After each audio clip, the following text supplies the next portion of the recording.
மாணவர்கள் எவரும் போதைக்கு அடிமையாகாதீர்கள். அடிமையானவர்கள் மீண்டதாக சரித்திரமில்லை. எனவே உங்களையும் சமூகத்தையும் பாதுகாத்துக் கொள்ளுங்கள். உங்கள் நலன் கருதி கல்வி டிவி. வணக்கம் மாணவர்களே, நாங்கள் டான் டிவியினுடைய கல்வி தொலைக்காட்சி இணைஞ்சிருக்கின்றோம். குறிப்பாக கல்வி தொலைக்காட்சி ஊடாக தினந்தோறும் கல்வி வைக்கின்ற மாணவர்களுக்கு கல்வி சம்பந்தப்பட்ட நிறைய விடயங்கள் தினந்தோறும் ஒளிபரப்பட்டு வருகின்றது. அதன் அடிப்படையில் 7 மாணவர்களுக்குரிய பாடப்பரப்புகளில் கலைத்துறை பாடப்பரப்புகளில் நிறைய பாடம் இருக்கிறது. அதில் முக்கியமான ஒரு பாடம் வழங்குறது வரலாறு பாடம். அந்த வரலாறு பாடத்தில் பெரும்பாலான மாணவர்களுடைய விருப்பத்துக்கிணங்க ஐரோப்பிய வரலாறை நாங்கள் கடந்த வகுப்பிலிருந்து பார்த்துட்டு வருகின்றோம். ஆகவே ஐரோப்பிய வரலாறு என்னும் போது குறிப்பாக ஐரோப்பிய வரலாறு நாங்கள் பாடங்கள் சம்பந்தமாக பார்த்துறாங்க. கடந்த கால வினாக்களில் பார்த்துட்டு வந்தாங்க. அதிலும் குறிப்பாக கடந்த கால வினாக்களில் நாங்கள் 2020ஆம் ஆண்டு, 19ஆம் ஆண்டு, 18ஆம் ஆண்டு, 17ஆம் ஆண்டு, 16ஆம் ஆண்டு இருக்கின்றோம். இப்படி கடந்த காலத்தில் இடம்பெற்ற பல்வேறு வினாக்களை தான் நாங்கள் கடந்த கால வகுப்பிலிருந்து பார்த்துட்டு வந்து நாங்கள் அதன் அடிப்படையில் கடந்த கால வினாக்களில் தொடர்ச்சியாக 2016ஆம் ஆண்டுக்குரிய பகுதி 2 வினாக்களில் தொடர்ச்சியாக பார்க்க போகின்றோம். தொடர்ச்சியாக கவனிங்க மாணவர்களே, கவனிங்கள். தொடர்ச்சியாக கவனிங்க மாணவர்களே, கவனிங்கள். பாருங்கள் மாணவர்களே, பாருங்கள் பாருங்கள். 2016ஆம் ஆண்டு நாங்கள் 16ஆம் ஆண்டுக்குரிய வினாக்கள் நாங்கள் கடந்த காலத்திலிருந்து பார்த்து நாங்கள் அதில் நாங்கள் இன்று நாங்கள் பார்க்க போகிற முக்கியமான ஒரு விஷயமானவர்களே, அந்த நாங்கள் இதெல்லாம் 6, 7, 8 கேள்வியெல்லாம் பார்த்துட்ட மாணவர்களே. இன்று நாங்கள் அந்த ஜெர்மனி ஒன்றிணைப்பு, ஜெர்மனி ஐக்கியம் எனப்படுகின்ற ஒரு விஷயம் நாங்கள் கடந்த காலத்தில் பார்த்தாங்க. ஜெர்மனி ஐக்கியம், அதில் ஒன்றிணைப்பதில் பிஸ்மார்க் மேட்டிய நடைமுறைகள் தொடர்பாக நாங்கள் கடந்த கால வகுப்பில் பார்த்தனாங்க. அவை அது பிறகு பாருங்க, நாங்கள் 1917ஆம் ஆண்டு போல்செக் புரட்சி ஏற்பட்டமைக்கு பிரதான காரணிகளை பரிசு செய்க என்ற ஒரு விடயமும் பார்த்தனாங்க. இன்று நாங்கள் பார்க்க பாருங்கள், ரஷ்யாவில் அதிகாரத்தை கைப்பற்றிய பின்பு போல்செவிக் குழுவினர் எதிர்நோக்கிய பிரதானமான சவால்களை பரிசு செய்க. ரஷ்யாவில் அதிகாரத்தை கைப்பற்றிய பின்னர் போல்செவிக் குழுவினர் எதிர்நோக்கிய பிரதானமான சவால்களை பரிசீலனை செய்க என்ற ஒரு விடயம் தரப்பட்டுள்ளது. அது தொடர்பாக தான் நாங்கள் பார்க்க போகின்றோம். இப்போ கவனிங்கள்.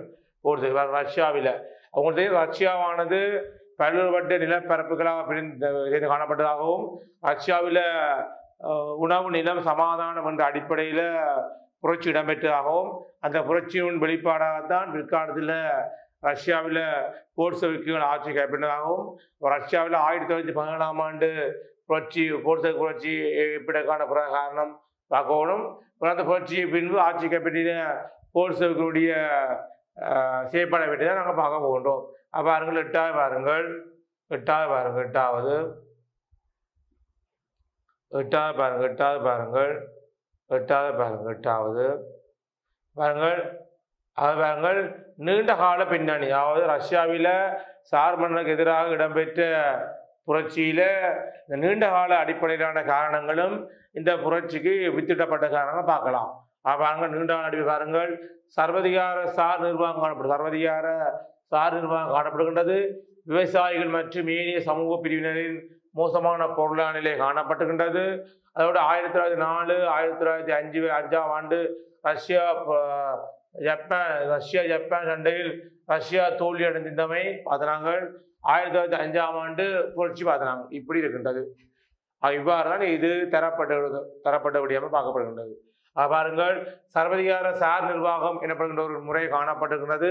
அதோடு இங்கே விவசாயிகள் மற்றும் ஏனைய சமூக பிரிவினரின் மோசமான பொருளாதார நிலைக்கு உட்பட்டதாகவும் 1904, 1905ஆம் ஆண்டு காலகட்டத்தினால் இந்த நிலைமை குறிப்பாக ரஷ்யா ஜப்பான் சண்டையில் ரஷ்யா தோல்வி அடைந்தது. அப்போ ரஷ்யாவுக்கு ஜப்பானுக்கு இடையில 1905 தொடக்கம் 1904, 1905 பெரிய காலகட்டத்தில் மிகப்பெரிய சண்டை இடம்பெற்றதாகவும் அந்த சண்டையில் ரஷ்யா பங்கு பெற்றினாலும் ரஷ்யாவுக்கு படுதோல்வி அடைந்ததாக சொல்லப்படுகின்றது.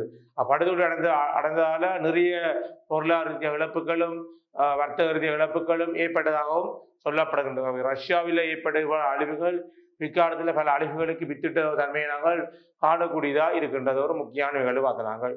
அடுத்த வாருங்கள், ஆகவே 1905ஆம் ஆண்டு புரட்சி 1905ஆம் ஆண்டு புரட்சி ஒரு முக்கியமான நிகழ்வாக சொல்லப்படுகின்றது. அடுத்தவங்க அரசியல் திட்டப்படியான ஆட்சி முறை ஒன்றை ஏற்படுத்த மேற்கொண்ட முயற்சிகளை சார் மன்னர்கள் எதிர்த்தல். அரசியல் திட்டப்படியான ஆட்சி முறை ஒன்றை ஏற்படுத்த மேற்கொண்ட முயற்சிகளை சார் மன்னர்கள் எதிர்த்தல் முக்கியமான விடயம். அடுத்தது முதலாம் உலக யுத்தத்தில் ரஷ்யா இராணுவம் யுத்த காலத்தில் தோல்வியுற்றமை வேடிக்கையானது. முதலாம் உலக யுத்தம் தெரியும் 1914 தொடக்கம் கவனிக்கமானவர்களே 1914 தொடக்கம் 1918 வரைக்கும் தான் முதலாம் உலக யுத்தம் இடம்பெற்றது. இந்த முதலாம் உலக இடம்பெற்ற காலத்தில் ரஷ்யாவானது நேசநாடு பக்கம் இருந்தாலும் அது வெற்றி பெற்றிருந்தாலும் நிறைய போரால் நிறைய அழிவு ஏற்படுத்தப்படுகின்றது. குறிப்பாக விவசாயிகள் தொழிலாளர்களை அங்கு சார் மன்னர்கள் கட்டாயப்படுத்தி யுத்தத்தில் ஈடுபடுத்தினார்கள். இதெல்லாம் ரஷ்யாவில் பொருளாதார ரீதியான நிறைய இழப்பீடு ஏற்பட்ட தன்மையை நாங்கள் கண்டுகொள்ளக்கூடியதாக இருக்கின்றது. அடுத்தவங்க ரஷ்யா இராணுவத்தினிடையே ஏற்பட்ட விரக்தி, ஏன்னால் அடிக்கடி போர்கள், முதலாம் உலகத்தில் போர் வாங்க வேண்டியது, உள்நாட்டு கிளர்ச்சிகள், போர்கள் தொடர்ச்சி ஈடுபடுவதால் ரஷ்யா இருக்கின்ற இராணுவத்திடையே விரக்தி நிலையும் அவர்கள் இராணுவத்தில் தீவிரமாக இருந்தால அவருடைய தனிப்பட்ட வாழ்க்கையை கவனிக்க முடியாத ஒரு போர் தன்மையை நாங்கள் இதன் கூட கண்டுகொள்ளக்கூடிய இருக்கின்றது. அவர்கள் தற்காலிக அரசின் பலவீனம் மற்றும் சோசலிச சபைகளுக்கு அதிகாரம் படிப்படியாக கைமாறியமை. தற்காலிக அரசின் பலவீனம் மற்றும் சோசலிச சபைகளுக்கு அதிகாரம் படிப்படியாக கைமாறியமை. அப்போ தற்கால அரசின் பலவீனம் மற்றும் சோசலிச அரசு சபைக்கு படிப்படியாக கைமாறியமையும் இச்சூழ்நிலையில் எழுந்த அரசியல் பிணக்குகளாக சொல்லப்பட்ட தன்மையை நாங்கள் காணக்கூடிய இருக்கின்றது. அடுத்த பாருங்கள், இவ்வளவு நீண்ட அடிப்படையில் இடம்பெற்றது. பாருங்க மாணவர்களே, சர்வதிகார சார் நிர்வாகம், விவசாயிகள் மற்றும் ஏனைய சமூக பிரிவினரின் மோசமான பொருளாதார நிலை, 1904 தொடக்கம் 1905 ஆண்டு ரஷ்யா ஜப்பான் சண்டையில் ரஷ்யா தோல்வியடைந்தமை, 1905ஆம் ஆண்டு புரட்சி ஏற்பட்டிருக்கு. ஆகவே அடுத்தது மிகப்பெரிய புரட்சி ஏற்பட்டதாகவும் ஒரு அரசியல் திட்டப்படியான ஆட்சி முறை ஒன்றை ஏற்படுத்த மேற்கொண்ட முயற்சிகளை சாமன்னர் எதிர்த்தார். அதாவது சிறப்பான ஒரு ஆட்சி வேணும், சிறப்பான நிர்வாகம், அரசியல் பொருளாதாரம் என்ற அடிப்படையில் சார்மனுடைய ஆட்சிகளை எதிர்த்திருக்கின்றார்கள். இதுவும் அங்கே புரட்சி ஏற்பட வழிவகுத்துகின்றது. அதோட முதலாம் உலக யுத்தத்தில் ரஷ்யா இராணுவம் யுத்த காலத்தில் தோல்விவிட்டது. முதலாம் உலக யுத்தத்தில் ரஷ்யா இராணுவமானது யுத்த காலத்தில் பாரிய அளவு தோல்விவிட்டபடியால் அந்த இராணுவத்துக்குள்ள விரக்தி ஏற்பட்டு போரில் நிறைய உயிரிழவு ஏற்படுகின்றது. அதிலே ரஷ்யா இராணுவ வீரர்கள் உடல் ரீதியாகவும் மிகப்பெரிய தாக்கத்துக்கு உள்ளாகியிருக்கிறார்கள். அவை தாக்கத்துக்கு உள்ளானதால்தான் இங்கே மிகப்பெரிய ஒரு விடயம் ஒன்று ஏற்பட்டதாக சொல்லப்படுகின்றது. இவ்வாறு தான் நீண்ட கால பின்னணி அடிப்படையில்தான் அங்கே மிகப்பெரிய ஒரு புரட்சி ஒன்று ஏற்பட்டதாக வர்ணிக்கப்படுவதை நாங்கள் காணக்கூடிய இருக்கின்றது. அடுத்த உடனடி காரணம் பெரும்பாலான ரஷ்யா மக்களின் விருப்பமின்றி முதலாம் உலக யுத்தத்தில் தொடர்ந்து ஈடுபட்டு ரஷ்யா மக்களுடைய விருப்பம் இல்லாமல் சார் மன்னர்கள் மக்களை யுத்தத்துக்கு கட்டாயப்படுத்தினார்கள். யுத்தத்துக்கு மக்களை கட்டாயப்படுத்தியதால அங்க யுத்தத்தில் ஈடுபடுற மக்களுடைய எண்ணிக்கை வேகமாக அதிகரித்து வந்துச்சு. யுத்தத்தில் மக்கள் ஈடுபட்டதால மக்கள் விவசாயிகள் யுத்தத்தில் ஈடுபடுறார்கள், சார் தொழிலாளர்கள் விவசாயி ஈடுபடுறார்கள். இதால ரஷ்யாவில் உணவு பஞ்சம், பசி பட்டினி, நோயாளி குணப்படுத்த மருந்து இல்லை, உரம் இல்லை, விவசாயம் செய்ய உரம் இல்லை தன்மையெல்லாம் ஏற்படுது. இவ்வாறான தாக்கம் தான் ரஷ்யா புரட்சியானது 1914ஆம் ஆண்டு ஏற்பட உடனடிக்கு அமைகின்றது.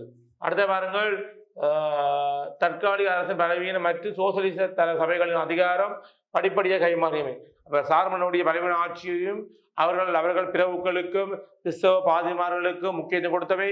மத்திய ஐரோப்பியர்கள் முக்கியம் இல்லை, அங்க கிறிஸ்தவ சமயம் தான் எல்லா துறையிலையும் மேலோங்கி இருக்கின்றது, மூட நம்பிக்கைகள் மூழ்கி காணப்படுகின்றது. இவ்வாறான ஒரு தன்மையில தான் ரஷ்யாவில் சார்மனுடைய ஆட்சியில் ஏற்பட்ட படக்குகளை தீக்கோணக்கானதான் மிகப்பெரிய ஒரு புரட்சி ஒன்றை ரஷ்யா மக்கள் மேற்கொள்ளினார். இது உடனடி காரணம். ரஷ்யா புரட்சிக்கு ஏற்பட்ட காரணம் என்ன பார்த்தாங்க, ஒரு நீண்ட காரண அடிப்படையில் இடம்பெற்ற காரணங்கள், மற்றது உடனடி காரணம் என்று பார்த்தாங்க. இதான் விஷயம். அடுத்த பாருங்கள், சமவுடைமைவாத நிர்வாகத்தை கட்டியெழுப்புகின்ற முறை பற்றிய தர்க்கம் ரீதியான பிரச்சனை. அதாவது புரட்சி பின்னர் ஏற்பட்ட ஒரு மாற்றம். அதான் கேள்வி. பாருங்கள், சமவுடைமைவாத நிர்வாகத்தை பாருங்கள் சம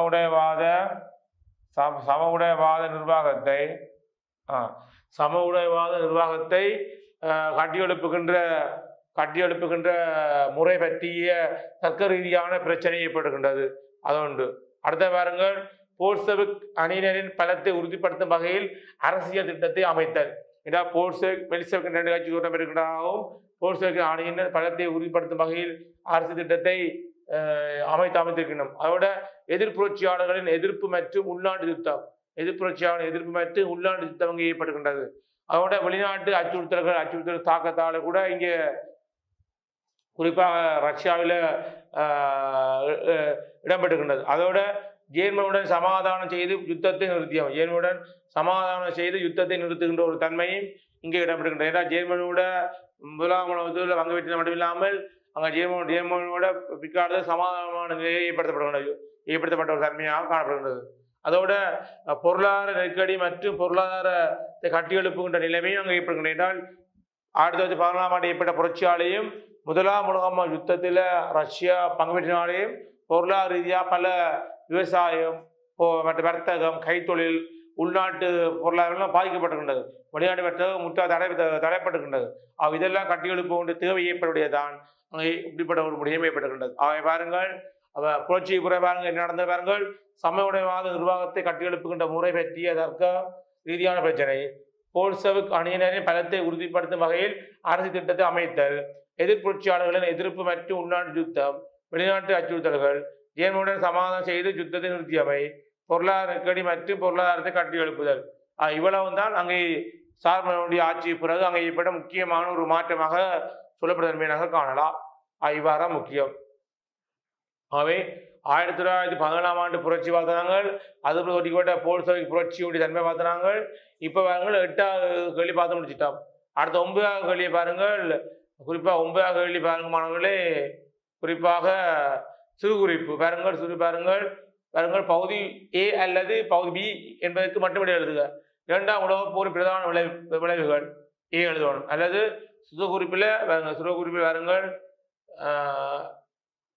1688ஆம் ஆண்டு புரட்சி, கார்டினல் ரிச்சலி, அடுத்த கெம்போ டி ஹவூர், அடுத்த புதிய ஏகாதிபத்தியம், ஐக்கிய நாடுகள் சபை, அடுத்து பனிப்போர். இதில் பாருங்க நாங்கள் 2ஆம் உலகப் போரின் பிரதான விளைவுகள்.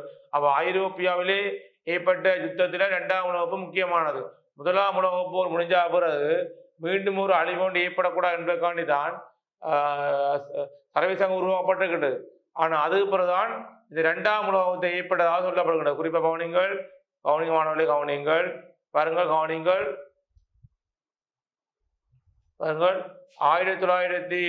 1939 தொடக்கம் 1949 வரையான காலகட்டங்களாக இந்த யுத்தம் ஏற்பட்டுகின்றது. யுத்தம் தொடர்பாகத்தான் நாங்கள் பார்க்க போகின்றோம். ஆகவே 2ஆம் உலக யுத்தமானது 20 வருஷத்துக்கு பிறகு ஏற்படுகின்றது. ஆகவே முதலாம் உலக யுத்தம் 1914 தொடக்கம் 1918 இடம்பெற்றது. அதில் நட்பு நாடுகள் ஒரு பக்கமாகவும் மத்திய ஐரோப்பிய நாடுகள் இன்னொரு பக்கமாகவும் யுத்தத்தில் ஈடுபட்ட, குறிப்பாக நட்பு நாடு சார்பாக பிரித்தானியா, பிரான்சு, அடுத்தது ரஷ்யா, அமெரிக்கா பங்கு பெற்றினாகவும், மத்திய ஐரோப்பிய நாடுகளான ஜெர்மனி, இத்தாலி, அதோட இப்படி பல நாடு பங்கு பெற்றால் சொல்லப்படுகின்றது. இவ்வாறு 2 நாடுகளாக இடம்பெற்ற யுத்தமானது ஐரோப்பாவில் நிறைய அழிவுகள் ஏற்பட்டது. உயிரழிவு, சொத்தழிவுகள், உடைமை அழிவுகள், பாரிய பொருளாதார சரிவு ஏற்படுத்தியது. இவ்வாறு ஒரு அழிவு மீண்டும் உலகத்தில் ஏற்படக்கூடாது என்பதை மையப்படுத்தித்தான் குறிப்பாக சர்வதேச சங்கமானது 1920ஆம் ஆண்டு உருவாக்கப்பட்டு 21ஆம் ஆண்டு செயல்படுத்தப்படுகின்றது. சர்வதேச சங்கத்தால் எடுக்கப்பட்ட பல முயற்சிகளில் ஒரு சில விடயங்கள் வெற்றி அளிச்சிருக்கின்றது, பல விடயங்கள் தோல்வி அடைஞ்சிருக்கின்றது. அவை தோல்வியின் எதிரொலியான் 20 வருஷத்துக்கு பிறகு மீண்டும் ஒரு யுத்தம் இடம்பெறுகின்றது. அது 2ஆம் உலக யுத்தம் 1939 தொடக்கம் 1940 வரை இடம்பெற்ற 2ஆம் உலக யுத்தம் தான் முக்கியமானது. இந்த யுத்தத்தின் பிரதான விளைவுகள், யுத்தம் ஒன்று ஏற்பட்டால் அது உயிரழிவு ஏற்படும், பொருளழிவு ஏற்படும், சொத்தழிவு ஏற்படும். 2ஆம் உலகத்தை முடிஞ்சா பிறகு ஏற்பட்ட பிரதான விளைவென்றால் நன்மை என்பது தீமை பெறும். யுத்தம் இல்லவா பெரும்பாலான விளைவுகள் தீமை விளைவைத்தான் அமைகின்றது. நன்மை விளைவு என்று சொன்னால் நிறைய நாடுகள் பிரித்தானிய ஏகாதிபத்தியத்துக்களிலிருந்து, காலனித்துவ ஆட்சியிலிருந்து விடுபட்ட தன்மையை நாங்கள் கண்டுகொள்ளக்கூடிய இருக்கின்றது. பாருங்கள், பாருங்கள், இரண்டாம் உலக யுத்தம் மாநில வரலாற்றில் இடம்பெற்ற மிக மிக மோசமான அழிவை ஏற்படுத்திய பரம்பலாகும். குரோஷிமா நாகசாகி சிறந்த உதாரணம். என்றால் குரோஷிமா நாகசாகி என்பது ஜப்பானில் புகழ்பெற்ற நகரங்கள், டோக்கியோ போல புகழ்பெற்ற நகரங்கள். அந்த 2 நகரத்து மீதான அமெரிக்கா அடுத்தடுத்து அணுகுண்டு வீசினால அங்க குரோஷிமாவிலேயும் நாகசாகிலையும் வாழ்ற மக்கள் நிறைய பேர் உயிரிழந்திருக்கிறார்கள். நிறைய பேர் அங்க உணவு விட்டு மாறினார்கள். ஜப்பானுடைய பொருளாதாரமானது பாரிய அளவு அழிவடைந்திருக்கின்றது. ஜப்பானுடைய குரோஷிமா நாகசாகி நகரங்கள் அழிவடைந்திருக்கின்றது. அதோட 30 மில்லியனுக்கு மீதான மக்கள் உயிர்களை காவு கொண்டவுடன் பல மில்லியன் மக்கள் காயமடைந்தனர். குறிப்பாக அங்க உணவு மாறினார்கள். அதோட காணாமல் போன மற்றும் அழிவுற்ற சொத்துக்களின் அளவு கணக்கிட முடியாது. அந்த அளவுக்கு இந்த யுத்தம் பாரிய அளவு ஏற்படுது. அப்ப ஐரோப்பாவில் முதலாம் உலக யுத்தத்துக்கு பிறகு 2ஆம் உலக யுத்தமானது முக்கியம். ஏனென்றால் அணுகுண்டு சம்பந்தப்பட்ட யுத்தம் இந்த யுத்தம். குரோஷிமா நாகசாகி மீது அணுகுண்டு வீசப்பட்ட மூலம் அணுகுண்டால இந்த போர் இடம்பெற்றதாகவும் இதால பல அழிவுகள் ஏற்பட்டதாகவும் பிற்காலத்தில் கூட ஜப்பான் நாடானது பாரிய ஒரு அழிவை எதிர்கொண்டு அங்க இருக்கிற சந்ததிகள் பூரா அந்த அணுகுடைய தாக்கத்தால பாதிக்கப்பட்டதாகவும் சொல்லப்படுகின்றது.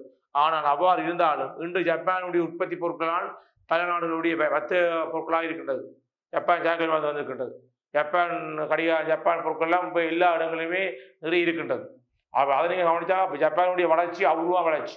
2ஆம் யுத்தத்தில் ஏற்பட்ட அழிவை பொருட்படுத்தாமல் மீண்டு வருவோம் என்பதை சரியான முறையில் வெளிப்படுத்திய ஒரு நாடு தான் ஜப்பான் நாடு. அந்த அளவுக்கு ஜப்பான் அழிவை பொருட்படுத்தாமல் வளர்ச்சி அடைந்த நாடு.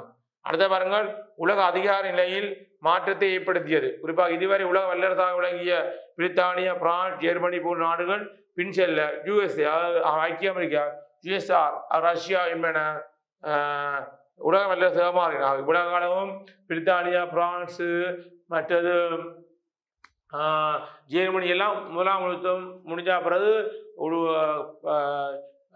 20 வருஷத்துக்குள்ள ஒரு உலக வல்லரசாக மாறினது. ஆனால் 2ஆம் உலகத்து பின் அமெரிக்காவும் ரஷ்யாவும் தான் உலக வல்லரசு என்ற நிலையை எட்டினா சொல்லப்படுகின்றது. அந்த அளவுக்கு அந்த நாடுகள் பாரிய அளவில் வளர்ச்சி அடைந்திருக்கின்றது. அதான் முக்கியம். அடுத்த பாருங்களே, மேற்கு ஐரோப்பிய நாடுகள் அந்யோன்ய ஒத்துழைப்பில் ஈடுபட்டவை. மேற்கு அந்யோன்ய நாடுகள் பிரித்தானியா, பிரான்ஸ் போன்ற நாடுகள் அதில் ஏனைய ஐரோப்பிய நாடுகள்லாம் அந்யோன்யான ஒரு புரிந்துணர்வு அடிப்படையில் யுத்தம் பண்ணி வேண்டாம் என்ற ஒரு சூழ்நிலை ஏற்படுத்திய நிகழ்வாகவும் இது பார்க்கப்படுகின்றது. அடுத்த பாருங்கள், ஜெர்மனி 2ஆம் பிளவுடன் என்றால் கிழக்கு ஜெர்மனி வடக்கு ஜெர்மனி என்ற அடிப்படையில் ஜெர்மனியானது இரண்டாக பிளவுபட்ட தன்மையை நாங்கள் காணக்கூடிய இருக்கின்றது. ஆகவே கிழக்கு ஜெர்மனி மேற்கு ஜெர்மனி என்ற அடிப்படையில் ஜெர்மனியானது 2ஆக பிளவுபட்ட தன்மையும் இந்த 2ஆம் உலகத்தால் ஏற்பட நாங்கள் கண்டுகொள்ளக்கூடிய இருக்கின்றது. இவ்வாறு தான் யுத்தம் பாரிய ஒரு அழிவினை ஏற்படுத்தியாக சொல்லப்படுகின்றது. ஆகவே 2ஆம் உலகத்தால் பல உயிரழிவு ஏற்படுகின்றது. ஜெர்மனி பல பகுதிகளாக பிரிக்கப்படுகின்றது. அதோட பாருங்கள் மாணவர்களே, குறிப்பாக கவனிக்கமானே இங்கே வாருங்கள், ஜெர்மனி 2ஆக பிளவுபட்ட கூட யுத்த நீதிமன்றம், யுத்தத்தால் அழிவுற்ற நாடுகளுக்கு நட்டஈடு வழங்க வேண்டும், யுத்தத்தால் என்ன நடந்தது என்று ஆராய்வதற்காண்டி யுத்த சம்பந்தப்பட்ட நீதிமன்றங்கள், அதாவது இனி நாடுகளில் எங்கு யுத்தம் இடம்பெற்றாலும், அது உள்நாட்டு யுத்தம் இடம்பெற்றாலும் சரி, நாடுகளுக்கு இடையில் எல்லை பிரச்சனை ஏற்பட்டாலும் சரி, அதை விசாரிப்பதற்காக யுத்த நீதிமன்றம் ஒன்று ஸ்தாபிக்கப்பட்ட தன்மை காணலாம். அதோட ஐக்கிய அமெரிக்க நாடுகள் ஜப்பானை கைப்பற்றிய ஐக்கிய அமெரிக்கா நாடுகள் ஜப்பானை கைப்பற்றிய ஒரு தன்மையை பார்க்கலாம். என்றால் ஜப்பானுடைய அணுகுண்டு தாக்கத்தால் குரோஷிமா நாகசாகி நகரங்கள் முற்ற அழிவடைந்திருக்கிறது. அது ஜப்பான் சரணடைந்தது. அவை ஜப்பானானது ஐக்கிய அமெரிக்கா நாடுகளை கொண்டு வரப்பட்ட தன்மையை நாங்கள் காணக்கூடிய இருக்கின்றது. அடுத்த வருங்கள், ஐக்கிய நாடுகள் சபையின் தோற்றம். ஐக்கிய நாடுகள் சபையின் தோற்றம் இங்கு முக்கியமான ஒரு நிகழ்வாக சொல்லப்படுகிறது. என்றால் முதலாம் உலகமாக யுத்தத்துக்கு பிறகு மீண்டும் ஒரு அழிவு ஏற்படக்கூடாது என்பதற்காண்டித்தான் சர்வதேச சங்கமானது 1920ஆம் ஆண்டு உருவாக்கப்பட்டிருக்கின்றது. அதுக்கு பிறகு இவ்வாறான யுத்தம் மீண்டும் ஏற்படக்கூடாது என்பதை மையப்படுத்தித்தான் 1939ஆம் ஆண்டு 30ஆம் தொடக்கம் 1945ஆம் ஆண்டு 2ஆம் யுத்தம் இடம்பெற்ற சர்வதேச சங்கத்துக்கு பிறகு. அது பிறகு இவ்வாறு யுத்தம் இடம்பெறக்கூடாது என்பதற்காண்டித்தான் ஐக்கிய நாடு சபை உருவாக்கப்பட்டது. குறிப்பாக பிரித்தானிய பிரதமர், அமெரிக்கா ஜனாதிபதி, பிரான்ஸ் பிரதமர், இப்படி பல நாட்டு தலைவர்கள் ஒத்துழைப்போடு ஐக்கிய நாடு சபையானது 1945ஆம் ஆண்டு உருவாக்கப்பட்டதாகவும் அந்த சபை தான் இப்போவும் இருக்கின்றது. அதனுடைய கிளை ஸ்தாபனங்கள் இருக்கின்றது. யுனெஸ்கோ, அடுத்து WHO, அடுத்தது யூனிசெஃப், அது நிறைய ஸ்தாபனங்கள் இருக்கின்றது. அதனுடைய கிளை ஸ்தாபனங்கள், அதோட பொதுச்சபை, பாதுகாப்பு சபை, அடுத்தது செயலகம், நீதிமன்றம் என்று நிறைய இருக்கின்றது. இப்போ அமெரிக்கா, சுவிட்சர்லாந்து போன்ற பல நாடுகள்லாம் இதனுடைய செயலகம், நீதிமன்றம் எல்லாம் உள்ளாந்து ஐரோப்பிய நாடுகளிலேயும் அமெரிக்கா போன்ற வளர்ச்சி நாடுகளில் தான் இதனுடைய செயலகம், நீதிமன்றம், உட்கட்டளை வசதிகளாம் விரிவுபடுத்தப்படுகின்றது. இவ்வாறு தான் இந்த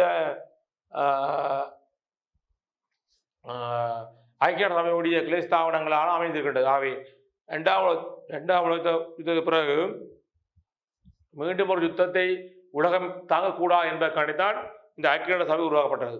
அடுத்த பாருங்கள், உலகம் இரண்டு அணிகளாக பிளவுவிட்டவை. ஒன்று மத்திய ஐரோப்பிய நாடுகள், அங்கால நட்பு நாடுகள் என்று பிளவுவிட்டது. அதோட பனிப்போர், யுத்தம் இடம்பெறாமல், ஆயுதங்கள் இல்லாமலும், ரத்தம் சிந்தாமலும் நாடுகளில் வர்த்தக போட்டி ஏற்பட்ட நிகழ்வும் இந்த இரண்டாம் உலகத்துக்கு பிறகு ஏற்பட்டது. இவ்வாறு பல அழிவுகளுக்கு வித்திட்ட ஒரு நிகழ்வு தான் இந்த இரண்டாம் உலக போரின் பிரதான விளைவு பார்க்கப்படுகின்றது.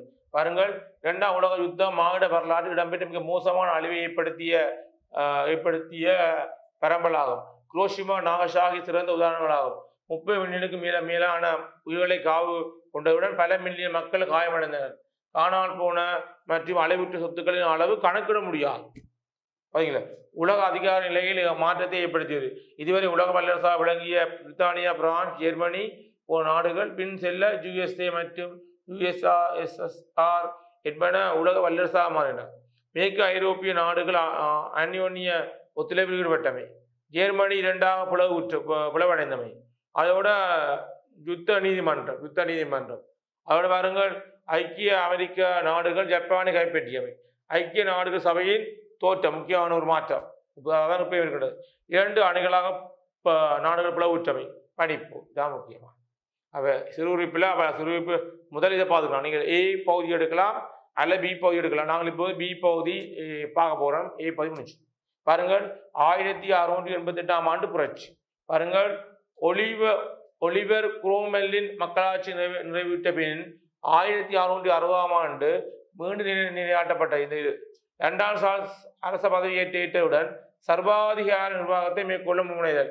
அவருடைய இரண்டாம் சார்ல்ஸின் பின் அவனது சகோதரன் 2ஆம் ஜேம்ஸ் 1685ஆம் ஆண்டு அரசானவுடன் அவனும் பாராளுமன்றத்தை புறந்தள்ளி செயல்பட முனைதல். அல்லது இவ்விரு அரசர்களும் பாராளுமன்றத்துக்கும் பாராளுமன்றத்துக்கும் இடையில் பிணக்குகள் ஏற்பட்டமை. குறிப்பாக 1688ஆம் ஆண்டு பாராளுமன்றம் அரசனுக்கு எதிராக எழுந்தவை.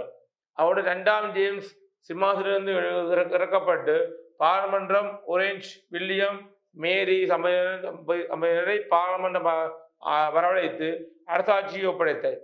அடுத்தது, எவ்வித மோதல்களுமின்றி இடம்பெற்ற இப்புரட்சியை இரத்தம் சிந்தா புரட்சி, அதில் ஆங்கில புரட்சி என அழைப்பீங்களா. அப்போ எந்தவித மோதல்கள் இல்லாமல், எந்தவித யுத்தங்கள் இல்லாமல், ஆயுதம் ஏந்தாமல் நீண்ட அடிப்படையில் இந்த யுத்தம் இடம்பெற்றதாகவும் இதை நாங்கள் இதை இரத்த சிந்தா புரட்சி என வர்ணிப்போம். கவனிங்கள், ஒலிவர் குரோம்வெல்லின் மக்களாட்சி நிறைவேற்ற பின் 1660ஆம் ஆண்டு மீண்டும் நிலைநாட்டப்பட்டது. 2ஆம் சார்ல்ஸ் அரச பதவி ஏற்றவுடன் சர்வாதிகார நிர்வாகத்தை மேற்கொள்ள முனைதல். 2ஆம் சார்ல்ஸ் பின் அவனது சகோதரன் 2ஆம் ஜேம்ஸ் 1685ஆம் ஆண்டு அரசானதுடன் அவனும் பாராளுமன்றத்தை புறந்தள்ளி செயல்பட முனைதல். அடுத்தது, இவ்விரு அரசர்களுக்கும் பாராளுமன்றத்துக்கும் இடையில் பிணக்குகள் ஏற்பட்டமை. 1688ஆம் ஆண்டு பாராளுமன்றம் அரசனுக்கு எதிராக எழுந்தமை. அதோட 2ஆம் ஜேம்ஸ் சிம்மாசனிலிருந்து இறக்கப்பட்டு பாராளுமன்றம் ஒரேஞ்ச் வில்லியம் மேரி தம்பதியினரை பாராளுமன்றம் வரவழைத்து அரசாட்சியை ஒப்படைத்தமை. எவ்வித மோதல்களும் இன்றி இடம்பெற்ற இப்புரட்சியை இரத சிந்தா புரட்சி அல்ல ஆங்கில புரட்சியை வர்ணிப்பர். இதான் முக்கியமானது. அவை பிரித்தானியாவில் பாராளுமன்ற ஆட்சியோட மோதல்கள் இல்லாமல், எந்தவித ஒரு பிணக்குகள் இல்லாமல், ஒரு வன்முறையற்ற அந்த இரத்த சிந்தா புரட்சி அல்லது ஆங்கில புரட்சி என்று சிறு உறுப்பினர் கவனிக்கவும். அடுத்த வாரங்கள் விளைவுகள். அரசியலமைப்புடனான அரசாட்சி இங்கிலாந்து தோன்றியதற்கு வழிவகுத்தது. அரசியலமைப்புடன் இந்த ஒரு நாட்டுக்கும் அரசியலமைப்பு ஒன்று கட்டாயம் இருக்கும். அந்த அரசியலமைப்போட அரசாட்சி இங்கிலாந்து தோன்றுவதற்கு இந்த புரட்சி வழிவகுத்தது. அடுத்த வாரங்கள் அரசனின் அதிகாரம் வரையறுக்கப்பட்டமை. அரசன் அதிகாரம் அதோட பாராளுமன்றத்தின் அதிகாரம் மேலோங்கியது. அரசின் அதிகாரம் வரையறுக்கப்பட்ட மட்டும் இல்லாமல் பாராளுமன்றத்தின் அதிகாரம் மேலோங்கி இருக்கின்றது. அதோட 1689 உரிமை சட்டம் வரி விதிக்கும் உரிமையை பாராளுமன்றம் பெற்றமை. நாட்டு மக்களுக்கு சில நீதி உரிமைகள் வழங்கப்பட்டமை. புரட்டஸ்டாந்து வாதிகளுக்கு சுதந்திரம் கிடைத்தவை முக்கியமான விடயம். பார்த்தீங்களா, விளைவை பாருங்கள். அரசியலமைப்புடனான அரசாட்சி இங்கிலாந்து தோன்றிய வழிகோலியது. அரசின் அதிகாரம் வரையறுக்கப்பட்டமை. பாராளுமன்றத்தின் அதிகாரம் மேலோங்கியது. 1689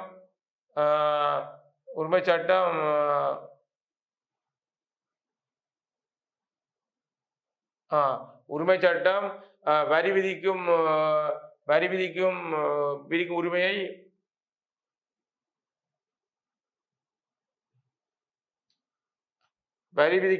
வரி உரிமையை பாராளுமன்றம் பெற்றமை. நாட்டு மக்களுக்கு சில நீதி உரிமைகள் வழங்கப்பட்டமை. புரட்டஸ்டாந்துவாதிகளுக்கு சுதந்திரம் கிடைத்தமை. இவ்வாறு அமைந்த விளைவு இதான் முக்கியமான ஒன்று. அடுத்த பாருங்கள், கார்டினல் ரிச்சர்ட் ஜூ 1585 முதல் 1642. கார்டினல் ரிச்சர்ட் ஜூ பாருங்கள், பாருங்கள் 1624 தொடக்கம் 1642 வரை பிரான்சின் 13வது லூஜி அரசனின் பிரதான அமைச்சராக கடமையாற்றிய கார்டினல் ரிச்சர்ட் ஜூ பிரான்சின் சர்வதிகார அரசாட்சியின் பிரதான பங்காளியாக செய்யப்பட்டமை. அடுத்த பாருங்க, குறிப்பாக கார்டினல் ஒருவராக சமய தேரர் இருந்த போதிலும் அரசியல் துறையில் திறமையான தூர சிந்தனை கொண்ட நுட்பம் வாய்ந்த அரச பிரதிநிதியாக செய்யப்பட்டவை. உள்நாட்டினுள் அரசனின் அதிகாரத்தை மேலோங்க செய்து பிரான்சின் அரசாட்சியை சர்வதிகாரம் உடையதாக்கினார். வெளிநாட்டில் பிரான்சை ஐரோப்பாவில் பலமான அரசாக மாற்றினார். பிரதானிகளின் அதிகாரத்தை குறைக்க நடவடிக்கை எடுத்தார். அடுத்த பாருங்கள், ஸ்டேட் ஜெனரல் சபையை கலைத்தார் பிரான்ஸ் இருக்கின்ற. அதோட அரசனின் அதிகாரம் மேலோங்கும் வகையில் அதிகாரம் குவிக்கப்பட்ட நிர்வாகத்தினரை மேற்கொண்டார். குறிப்பாக நிர்வாகத்தினை மேற்கொண்டார். இன்டென்மென்ட் நியமித்தார். குறிப்பாக அந்த நிர்வாகம் நடத்துவதற்காக சில அதிகாரிகளை நியமித்திருக்கின்றார். அதோடு பாருங்கள், பாரிஸ் பார்லமெண்ட் என்ற அமைப்பின் அதிகாரத்தை நீக்கினார். அது ஹாப்ஸ்பர்க் வம்சத்தினரின் அதிகாரத்தை குறைக்க செயற்பட்டமை. 30 ஆண்டு போர் ஹாப்ஸ்பர்க் வம்சத்தை 30 ஆண்டு போர். இவ்வாறுதான் இவர் பிரான்சோடு சம்பந்தப்பட்ட ஒரு ஆட்சியாளர். ஒரு பிரான்சினுடைய வளர்ச்சிக்கு ஒரு பங்கு முக்கியமானது. பாருங்க, கவனிங்கள். கார்டினல் ரிச்சர்ட் ஜூ 1580 தொடக்கம் 1642 வரை. பாருங்கள், 1642 1624 தொடக்கம் 1942 வரை சிறப்பாக செய்யப்படுகிறார். உள்நாட்டு நிர்வாகத்தை வலுப்படுத்தியிருக்கிறார். வெளிநாட்டு பிரான்சினுடைய அதிகாரத்தை பலப்படுத்தியிருக்கிறார். ஸ்டேட் சபையை கலைத்திருக்கிறார். அரசின் அதிகாரத்தை மேலும் செய்திருக்கின்றார். அதோட பாரிஸ் பார்லமெண்ட் அமைப்பின் அதிகாரத்தை நீக்கியிருக்கிறார். 30 ஆண்டு கால போர் சம்பந்தப்பட்டவர்களாக வழங்குகிறார். முக்கிய அவசியம். அடுத்த பாருங்கள், கெம்போ டி ஹபூர் முக்கியமான 1810 முதல் 1881.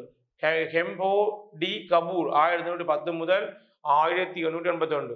பாருங்கள், 1850ஆம் ஆண்டுகளின் பீட்மண்ட் சார்னிய அரசின் விவசாய வியாபார அமைச்சராகவும் 1852 பிரதமராகவும் நியமனம் பெற்றார். இத்தாலி ஐக்கியத்தின் பிரதான பங்காளியானார். பிரதமராக இருந்து பீட்மண்ட் சார்னியா அரசின் பொருளாதார அபிவிருத்தியையும் அரசியல் நிர்வாகத்தை உறுதிப்படுத்தும் வகையில் இராணுவத்தை பலப்படுத்துகிறார். இவ்வாறு தனது ஆழ்ந்த அரசியல் ஞானத்தினால் ஐரோப்பாவின் அன்றைய அரசியல் நிலைமையை சாதகமாக்கி சார்டினியா அரசின் தலைமையில் இத்தாலியை ஒன்றைக்கும் முயற்சியை விட்டார். இவர் இத்தாலி சம்பந்தப்பட்ட ஒரு ஆள் தான் கெம்போ டி ஹபூர். அடுத்த இறுதியா பாருங்கள், புதிய ஏகாதிபத்தியம். புதிய ஏகாதிபத்தியம் என்பது முதலில் ஐரோப்பாவில் வல்லரசுகளில் ஏற்பட்ட ஒரு முக்கிய நிகழ்வாக பார்க்கப்படுகின்றது. குறிப்பாருங்கள், 19ஆம் நூற்றாண்டு இறுதியில் இந்த புதிய ஏகாதிபத்தியம் ஏற்படுத்தப்படுகின்றது. அதோட ஐரோப்பிய நாடுகளுடைய கைத்தொழில் மயமாக்கல் விளைவாக அரசியல் பொருளாதார அடிப்படையில் இந்த புதிய ஏகாதிபத்தியம் ஏற்பட்டதாகவும் குடியேற்றவாத போட்டி காரணமாக ஆப்பிரிக்க கண்டம் முதல் ஐரோப்பியர்களால் பயந்து கொள்ளப்பட்டது. ஆப்பிரிக்க கண்டத்தினுடைய பல பகுதிகள் எல்லாம் குடியேற்றவாத போட்டி காரணமாக ஐரோப்பியர்களுக்கு பயந்திருக்கப்பட்டிருக்கின்றது. அதோடு ஆப்பிரிக்க கண்டத்தின் மட்டுமன்றி ஏனைய பகுதிகளிலும் குடியேற்றவாத போட்டி நிலவிருக்கின்றது. அதோட இது முதலாம் உலக யுத்தத்துக்கு காரணமாக அமைந்திருக்கின்றது. இவ்வாறு ஏகாதிபத்திய போட்டி 10ஆம் நூற்றாண்டில் ஏற்பட்டது. அப்படிதான் பிற்காலத்தில் முதலாம் உலக யுத்தத்துக்கு காரணமாக அமைந்திருக்கின்றது. முக்கியமான ஒரு விஷயம் புதிய காலத்தில். அடுத்து பாருங்க ஐக்கிய நாடு சபை. இப்போ நாங்கள் பார்த்தோம் 2ஆம் உலக யுத்தம் முடிஞ்சா பிறகு மீண்டும் ஒரு யுத்தம் இடம்பெறக்கூடாது என்பதற்காண்டி தான் ஐக்கிய நாடு சபை உருவாக்கப்பட்டிருக்கின்றது. பாருங்கள் ஐக்கிய நாடு சபை பாருங்கள் 1941ஆம் ஆண்டு அமெரிக்கா பிரித்தானிய தலைவர்கள் கைச்சாத்திட்ட அத்திலாந்தி பிரகடனம் உலக சமாதானத்தின் பொருட்டு செய்யப்படுகின்ற அமைப்பொன்றின் தேவையை சுட்டிக்காட்டியது. அதுபோல 1943ஆம் ஆண்டு தொக்ரான் மாநாட்டில் உலக தலைவர்கள் இவ்வாலோசனையை ஏற்றுக்கொண்டு 1945ஆம் ஆண்டு ஐக்கிய நாடு சபை என்ற அமைப்பை உருவாக்கியிருக்கிறார். குறிப்பாக அவர்கள் சான் பிரான்சிஸ்கோ நகரில் கூடிய 50 நாட்டு பிரதிநிதிகள் தயாரிக்கப்பட்ட பிரகடனத்தை ஏற்கொண்ட அடிப்படையிலான 1944ஆம் ஆண்டு அக்டோபர் மாதம் இந்த சபை கூட்டப்பட்டதால் பிற்காலத்தில் இது பல அமைப்புகளை உருவாகினாவும் உலக சுகாதார ஸ்தாபனம் யுனிசெஃப் எனப்படுகின்ற பல்வேறு அமைப்புகள் இந்த ஐக்கிய நாடு சபையில் இருந்திருக்கின்றது. இவ்வாறு தான் இந்த ஐக்கிய நாடு சபை தொடர்பான சுருக்கமாக அமைகின்றது. இன்று நாங்கள் 2016ஆம் ஆண்டுக்குரிய பல கேள்வி பார்த்துக்கின்றோம். ஜெர்மன் ஐக்கியம், உலக விளைவுகள், உலகமா யுத்தத்தின் விளைவுகள் சுருவி பல பார்த்துக்கின்றோம். ஆகவே நாங்கள் தொடர்ச்சியாக உலக பார்த்து வந்த ஐரோப்பிய வரலாறு கடந்த கால வினாக்கள் இதோடு நிறைவடைகின்றது. நாங்கள் அடுத்த வகுப்பிலிருந்து நாங்கள் புது பாடங்கள் பார்க்க போகிறோம். மாணவர்கள் நீங்கள் தொடர்ச்சியாக இந்த கல்வி தொலைக்காட்சி இருந்திருப்பவங்க கூட தான் புது ஐரோப்பிய தொடர்பான கடந்த கால வினாக்களையும் பாட சம்பந்தப்பட்ட சில விடயங்களை பார்க்கலாம். அடுத்த வகுப்பிலிருந்து நாங்கள் ஐரோப்பிய வரலாறு தொடர்பான சில மேப் மார்க்கிங்காக இருக்கலாம் அல்லது புது பாடங்கள் ஐரோப்பாவில் நீங்கள் பரீட்சைகள் விடக்கூடிய சில பாடப்பரப்பு இருக்குல்லவா, அதெல்லாம் அடுத்த வகுப்பில் தொடர்ச்சியாக பார்க்க போகிறோம். தொடர்ச்சியாக நாங்கள் இணைஞ்சிருக்க மாணவர்களே, நன்றி, வணக்கம் மாணவர்களே. கல்வி டிவியில் புத்தம்புது நிகழ்ச்சிகளை உடனுக்குடன் பார்த்து மகிழ எமது Facebook மற்றும் YouTube பக்கத்தை லைக் செய்யுங்கள்.